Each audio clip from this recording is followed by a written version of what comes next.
आपका वोट आपकी ताकत। वोट जरूर डालें। इलेक्शन से जुड़ी हर खबर डाउनलोड कीजिए तक ऐप।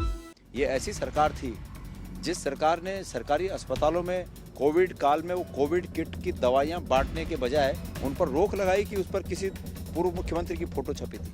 बहुत बड़ा चुनावी मुद्दा है। डबल इंजन जुमला ही तो था। क्या है डबल इंजन? कहाँ का डबल इंजन? क्या किया हमारे प्रदेश के लिए? हमें विशेष राज्य का जो दर्जा था वो दर्जा भी समाप्त कर दिया। इस इंजन ने तो हमारे प्रदेश के जो चलती हुई गाड़ी के टायर थे उनकी हवा निकाल दी। इस वक्त हम गढ़वाल श्रीनगर में मौजूद हैं। ये गढ़वाल का केंद्र है और इस सीट की चर्चा हो रही है। प्रधानमंत्री मोदी यहाँ पर रैली करने वाले हैं। कांग्रेस के जो कार्यकारी अध्यक्ष हैं गणेश गोदियाल, वो यहाँ से चुनाव लड़ रहे हैं, जबकि बीजेपी की तरफ से मंत्री धन सिंह रावत यहाँ से अपना दूसरी बार अपना भाग्य आजमा रहे हैं। कल यहाँ पर प्रधानमंत्री की रैली होनी है। आप यहाँ पर प्रत्याशी हैं। क्या इस वक्त आपको जनता के बीच में किस तरह की चीजें देखने को मिल रही हैं? देखिए, लोकतंत्र में जनता सर्वोपरि है।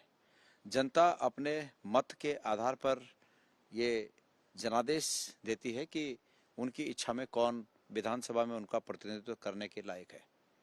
और इस बार तो अच्छाई ये है कि श्रीनगर विधानसभा क्षेत्र की जनता को तुलना करने के लिए दो व्यक्ति हैं, और मैं उम्मीद करता हूं कि हमारी पढ़ी लिखी जनता, हमारी विवेकशील जनता तुलना के आधार पर अपने मत देकर अपना निर्णय करेगी। और मेरा पूरा विश्वास है कि ये तुलना निश्चित रूप में मेरे पक्ष में होगी और निर्णय मेरे पक्ष में होगा। बीजेपी और खास अब खुद प्रधानमंत्री इस बात को कह रहे हैं कि कांग्रेस मुस्लिम तुष्टीकरण की बात कर रही है आप लोगों को, यहाँ पर मुस्लिम यूनिवर्सिटी खोलने की बात, जुमे की नमाज जैसे। आपको लग रहा है कि चुनाव को जो यहाँ के स्थानीय मुद्दे उनसे हटाकर हिंदू मुस्लिम की तरफ ले जाया जा रहा है? देखिए, मैं समझता हूँ कि ये बहुत ही ओछी बातें हैं और प्रधानमंत्री जी के मुंह से ये बातें अच्छी नहीं लगती हैं। हम प्रधानमंत्री जी से ये उम्मीद करते हैं, ये आशा रखते हैं कि प्रधानमंत्री जी बेरोजगारी से लहूलुहान हुए हमारे प्रदेश के जख्मों पर मरहम लगाएं, हमें रोजगार की बात करें। आदरणीय प्रधानमंत्री जी, मैं आज तक चैनल के माध्यम से विनम्रतापूर्वक उनसे पूछना चाहता हूं कि मुस्लिम यूनिवर्सिटी की बात किसने कही? क्या कोई जाना माना नेता जिसने कांग्रेस पार्टी का नेतृत्व किया हो, क्या कभी ऐसे व्यक्ति ने ये बात यहाँ उत्तराखंड में कही? ऐसे ओछी बातें, ऐसी हल्की बातें, चुनाव को जीतने के दृष्टिगत आप समाज को बांटने की जो बातें कहते हैं, मेरे मन में घाव पैदा कर देता है। और हमारा प्रदेश शांतिमय प्रदेश है, हमारा प्रदेश शांतिप्रिय प्रदेश है, हमारा प्रदेश माननीय प्रधानमंत्री जी के तरफ बड़ी उम्मीदों के साथ देखता था कि वो हमें रोजगार देंगे, हमारी महंगाई कम करेंगे, हमारी पहाड़ जैसी दिक्कतों को डबल इंजन की सरकार बोलकर उन्होंने जो आश्वासन दिया था उस आश्वासन पर खरे उतरेंगे। उन्होंने जो कहा था कि भ्रष्टाचार समाप्त करेंगे, वो भ्रष्टाचार समाप्त करने के लिए उनकी पार्टी की प्रदेश की सरकार को आदेशित करेंगे।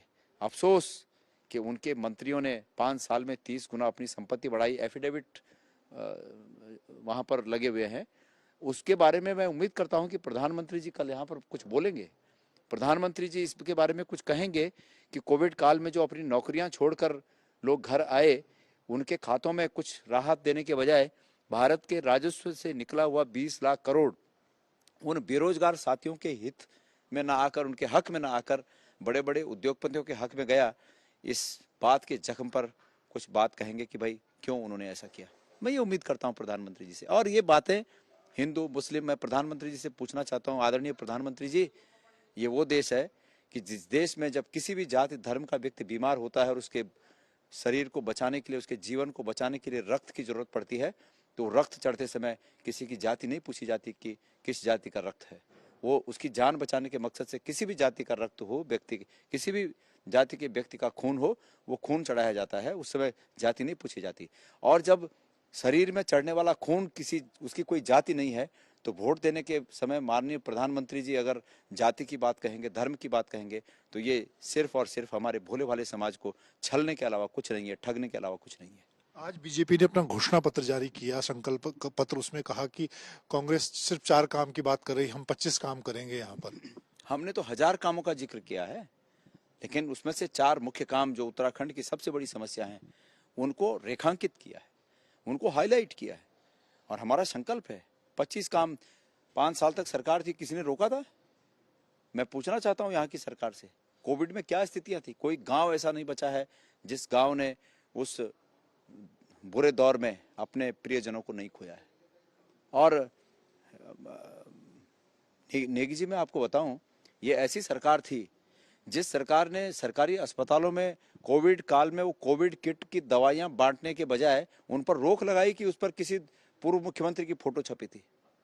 ये किसी लोकतांत्रिक सरकार से उम्मीद रखी जा सकती है कि एक ऐसी सरकार जो सिर्फ दवाइयां इसलिए न बांटे कि उस पर पूर्व मुख्यमंत्री की फोटो है, जब तक वो फोटो नहीं बदली होगी, नए मुख्यमंत्री जी की फोटो नहीं आएगी, तब तक वो दवाइयां नहीं बटेगी। मकसद फोटो बांटना था या मकसद दवाइयां बांटना था? हजारों लोगों ने जाने गंवाई है। अपराधी है ये सरकार, इस अपराध की सजा जनता इनको देगी। डबल इंजन की वो लगातार बात कर रहे हैं और आप लोग 3 मुख्यमंत्री बदलने का भी सवाल उठा रहे हैं। इसको लेकर ये कितना बड़ा चुनावी मुद्दा है? बहुत बड़ा चुनावी मुद्दा है। डबल इंजन जुमला ही तो था। क्या है डबल इंजन? कहां का डबल इंजन? क्या किया हमारे प्रदेश के लिए? हमें विशेष राज्य का जो दर्जा था वो दर्जा भी समाप्त कर दिया। इस इंजन ने तो हमारे प्रदेश के जो चलती हुई गाड़ी के टायर थे उनकी हवा निकाल दी। आज जीएसटी जो लगा उसके आधार पर जो हमें नुकसान उठाना पड़ रहा है और अभी तक हमारा प्रदेश अपने पैरों पर खड़ा नहीं हो पाया, उसकी भरपाई कौन करेगा? अगर कांग्रेस इस बात को उठाती है तो कांग्रेस पार्टी इस प्रदेश के हितों की रक्षा करने के लिए इस बात को उठाती है। हम बुलंदी से, मजबूत इरादों से इस बात को उठाएंगे और मैं ये आपके चैनल के माध्यम से ये बताना चाहता हूँ, हमने संकल्प लिया है कि हम हमारे प्रदेश का जो सबसे ज्वलंत मुद्दा है बेरोजगारी का, हमें उसको सॉल्व करना ही पड़ेगा। हमें अपने लोगों के लिए चाहे कुछ हो जाए, हमें चाहे कितनी अपना पेट काटना पड़े, हमें सरकार के फजूल खर्चे कितने बंद करने पड़े, इश्तिहार बड़े बड़े बंद करने पड़े, लेकिन हम अपने लोगों के लिए रोजगार का प्रबंध करेंगे। और मैं आपको बता दूं, मुझे अभी सुबह से 3-4 सभाओं में अनेक लोग होते हैं, राजनीतिक अनुयायी होते हैं जो अपने नेता को ऊंचे पद पर देखना चाहते हैं। मुझे लोग कह रहे थे कि हम आपको बहुत ऊंचे पद पर देखना चाहते हैं, लेकिन मैंने उनसे कहा कि मेरा संकल्प है कि मैं किसी ऊंचे पद का आकांक्षी नहीं हूं।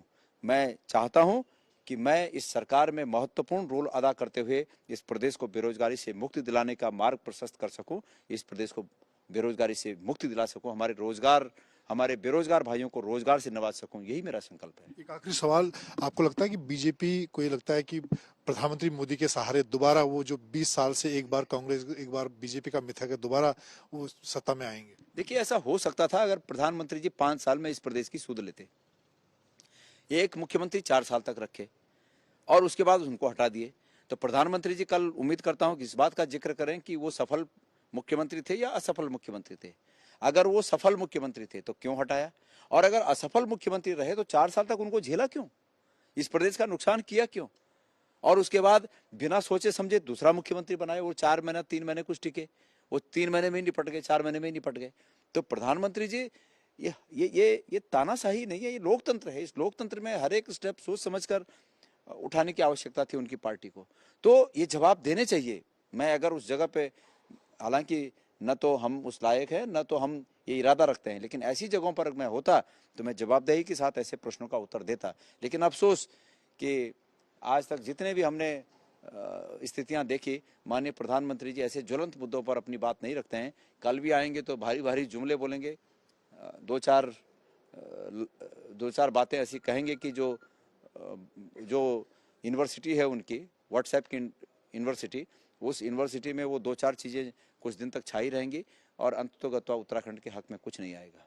बहुत धन्यवाद। गणेश गोदियाल का कहना है कि प्रधानमंत्री को खासतौर से उत्तराखंड की राजनीति में जो धर्म की बात कर रहे हैं उस बात को लेकर आगे नहीं जाना चाहिए, और कल भी उनकी रैली से वो ज्यादा उम्मीद नहीं कर रहे हैं। उनको लगता है कि प्रधानमंत्री जो उनके बड़े जुमले हैं उस पर ही वो बात करेंगे। कैमरामैन अनिल जायसवाल के साथ मंजीत नेगी, श्रीनगर।